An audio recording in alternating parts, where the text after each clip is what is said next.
দাঁড়াও দাঁড়াও, ভাবছো কোথায় যাচ্ছি?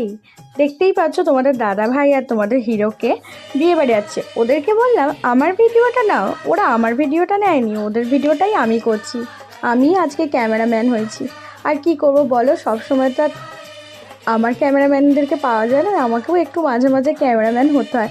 তো চলো যান, যারা আমাকে চেনো তারা তো চেনো, আর যারা আমাকে চেনে না তাদের জন্য আমি বলে দিই, আমি সুস্মিতা, আমি ইন্ডিয়া হাওড়া থেকে বলছি। তোমরা সবাই কেমন আছো আর কি করছো অবশ্যই জানিও, আর ভিডিওটা পুরোটা দেখো, তাহলে সবটাই বুঝতে পারবে। আসলে চলে গিয়েছিলাম একটা বিয়ে বাড়ি, শুক্রবার ছিল রিসেপশন। তো বাড়ির কাছাকাছি ছিল, খুব একটা দূর ছিল না। তো সেখান থেকে আমরা একটু, দেখতেই পাচ্ছ আমরা এমনই সময় গিয়েছি, সেই সময় ভীষণ ভিড়। তো সেই তার মাঝে দিয়ে আমি এমনভাবে ক্যামেরা মানে ফোনটাকে বের করছি, দেখতেই পেলে অনেকটাই ডিস্টার্ব হচ্ছিল, কিন্তু কিছু করার নেই। আমি এমনই ফেসে গেছিলাম, বেরোতে পারছিলাম না।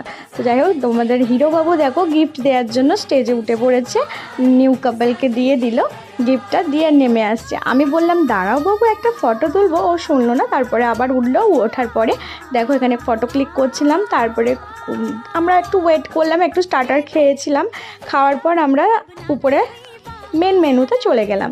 দেখতেই পাচ্ছ সবাই বসে গেছি, প্রথম ফিশ কাটলেটটা দিয়েছে সেটা সবাই খাচ্ছিলাম। আমি একটু ওখানের পরিবেশটা তোমাদেরকে দেখানোর জন্য একটু ভিডিওটা ক্লিক করে নিয়েছি। তোমার দাদাভাই জানে না, ভাবছে হয়তো ছবি তুলছি, বাট আমি কিন্তু ভিডিও করে নিয়েছিলাম।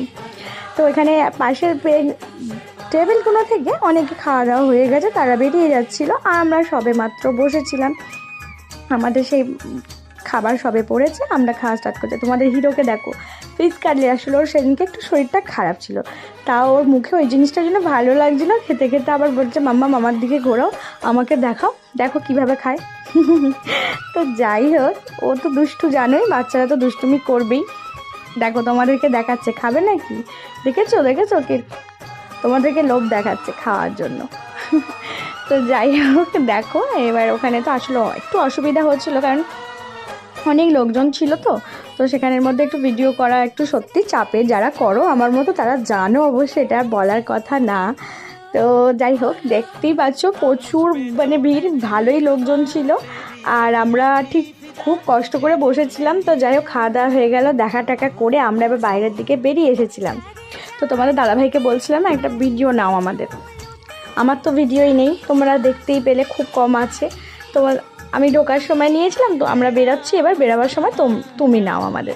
বাবুকে নিয়ে একটু হাত ধরে আমরা দুজনে হাঁটছিলাম একটু মানে ভিডিও করবো বলে। তো যাই হোক, কেমন লাগছে কিন্তু বলো, আর আমাদের এই ভিডিওটা তোমাদের কেমন লাগলো সেটাও কিন্তু জানাতে ভুলো না।